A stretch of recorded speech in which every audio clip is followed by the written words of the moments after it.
Welcome to this explainer. Today, we are literally completely upgrading your API testing workflow. I mean, if you've ever wasted a whole afternoon manually updating dozens of expired auth tokens, or, oh man, felt your stomach drop because you accidentally ran a destructive test against a live production database, yeah, this is exactly for you. We're moving away from those brittle manual clicks, and we're going to build a highly scalable, automated system that protects your data and honestly protects your time. Here's our quick roadmap for this masterclass. We're going to cover the hard-coded data trap, variable scopes explained, dynamic variable chaining, one-click environment switching, and finally, debugging production scenarios. Let's get right into it. Section 1. The hard-coded data trap. So, we've all been there, right? You copy-paste a user ID or a temporary auth token like 50 times across a massive collection. But hard-coding a production URL or a specific ID directly into your endpoints, it's a total trap. It's just so brittle. Think about it. If you share that collection with a colleague, anyone who clicks send is directly manipulating live data. Yikes. The scalable solution here is variable abstraction. By using double curly braces, you can see it right there on the right, you decouple your data from your logic. It's like creating a simple placeholder for your base URL. It creates a safe, dynamic request that adapts to any situation without ever putting your actual database at risk. And look, as the Postman API testing guide explicitly warns, you should literally never put credentials directly into your requests.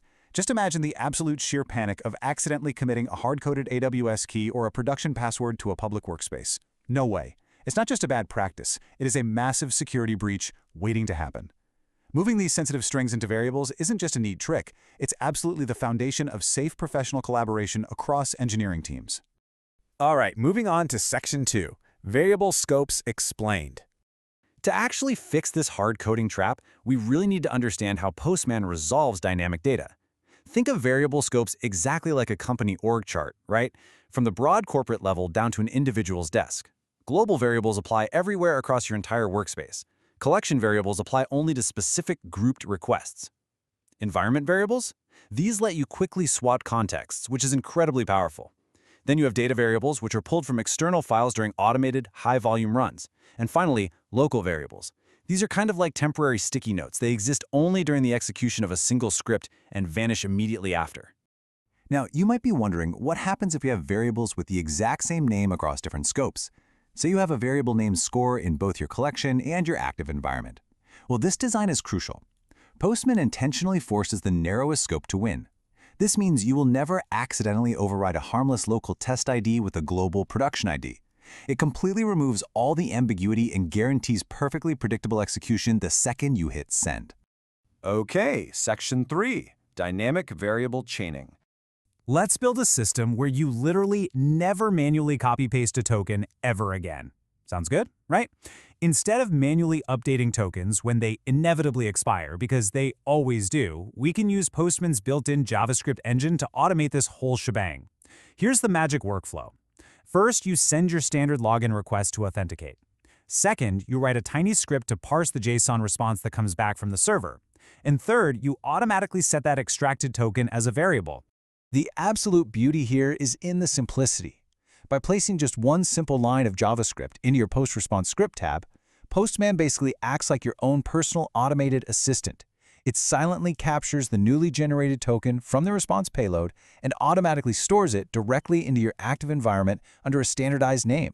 You don't have to highlight, copy, or paste a single character. And then by using that double curly braces syntax in your authorization header, every subsequent request now inherently relies on this dynamically updated variable.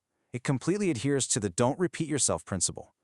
Whether you're testing against a local mock API, using a placeholder service like JSON placeholder to quickly prototype, or hitting a massive enterprise backend, you run your login once, the environment updates instantly, and every single request downstream is seamlessly authorized. Which brings us to Section 4, one-click environment switching. Environments are simply powerful groups of variables that are tailored to specific contexts. You can seamlessly point the exact same collection of API requests to entirely different servers just by changing a single drop-down menu. It's a real game changer. Select development, and your requests safely hit your local host returning mock data. Select production, and you're instantly using live domains equipped with read-only keys. All of this without altering a single endpoint inside your actual collection. And to keep your team safe and highly organized, you can assign custom colors to these environments. For instance, you could make your production environment bright red so engineers know to tread carefully. You can also pin a default environment to a collection so new teammates aren't ever lost. But perhaps most importantly, and I want to really highlight this, thanks to the local by default architecture, Postman ensures your private, sensitive tokens remain strictly on your local machine. They are never accidentally synced to the cloud. You safely share the overarching structure with your team while keeping the actual keys entirely local. Finally, Section 5, Debugging Production Scenarios. Let's put all of this into practice. Say a major customer reports a critical error that only happens in the live application. Well, you can't just guess what went wrong by staring at infrastructure CPU metrics, and you absolutely cannot test randomly in production, right? You need to confidently isolate the bug, knowing the exact parameters the user passed without running the risk of breaking the live database. This is where we use Postman Insights and repro mode. We instantly pull the exact failing endpoint and the complex real-world parameters the user actually submitted. Repro mode intelligently builds the entire request for us. By carefully selecting our production environment, we can safely observe the exact failure state. There's no guessing involved here. We are perfectly mimicking the user's reality right down to the final variable. Once we confirm the error, we do not experiment in production. Actually, we flip the environment dropdown straight back to development. Instantly, all our base URL variables pivot, and our traffic routes securely to our local machine.